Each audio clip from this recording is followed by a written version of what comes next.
The mother hen is up on the roost. She's been calling her chicks up there. I'm going to check to see if any of them made it. It looks like the chicks are dumbfounded that the mother isn't in there. But she's calling them up. Maybe I'll help a little. She's calling them up to the roost for the very first time. Go ahead. Go ahead up to the roost. Go to Mommy.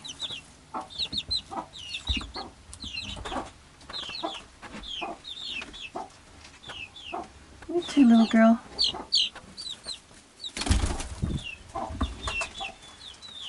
Now they gotta figure out the stairs. I'll come back a little later.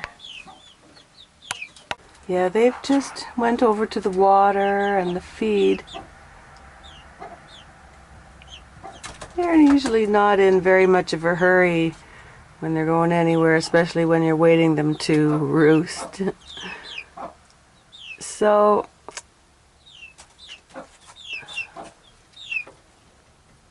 I'll come back later and we'll see how successfully they figured it out to go up and roost with their mum. She's still calling them. I got a good harvest of wild edibles while I was weeding today. And I also got some garlic.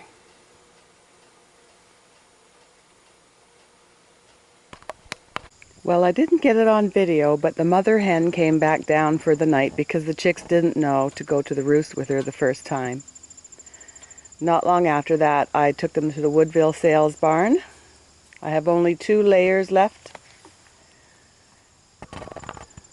and I'll give them to a friend. I've learned some things over the years.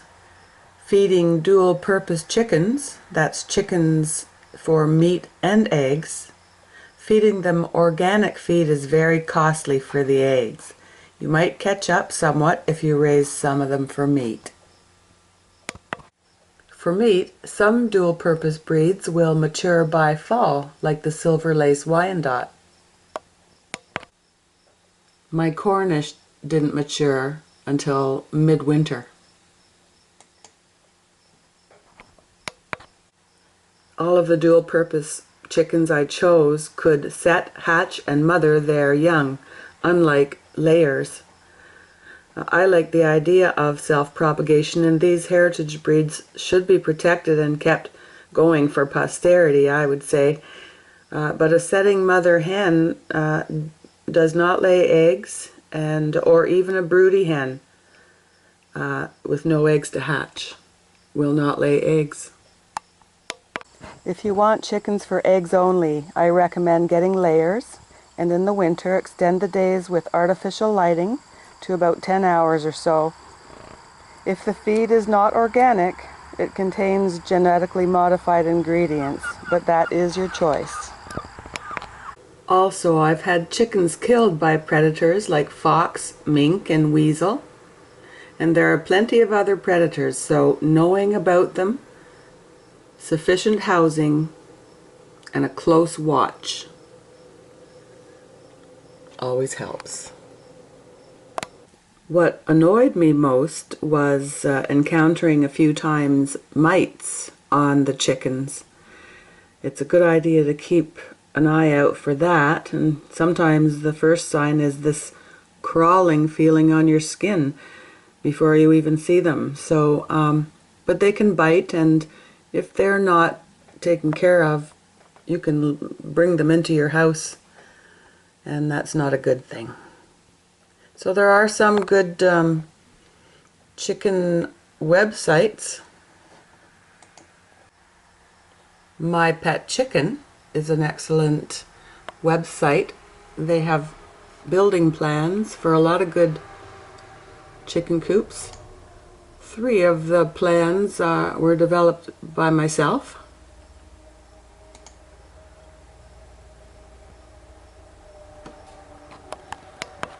I called my first chicken coop Ready Coop, which is also the name of my website.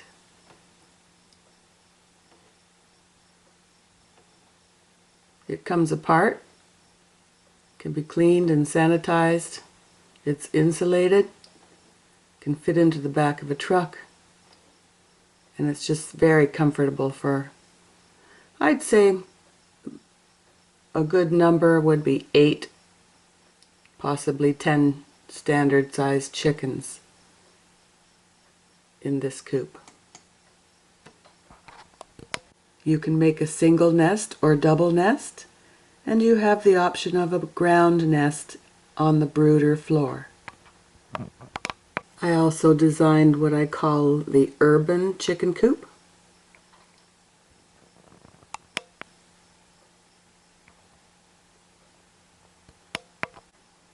And I've developed a larger version of that, which I call the family chicken coop.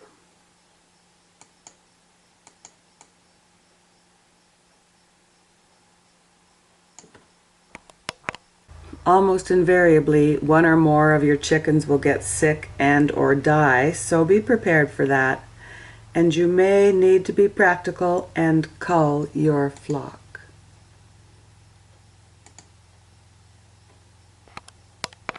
I'll be soon clearing this area once these 2 chickens have their new home. This was my first trial and error pilot model coop and then I created the better one for the actual building plans. I'll let this land just sit and for about 3 to 5 years before any chickens will be on there again, just to keep those pesky mites and such under control. I designed the Ready Coop so that you could disassemble it and move it to another area, and it's always good to move your coop and your chickens to fresh ground.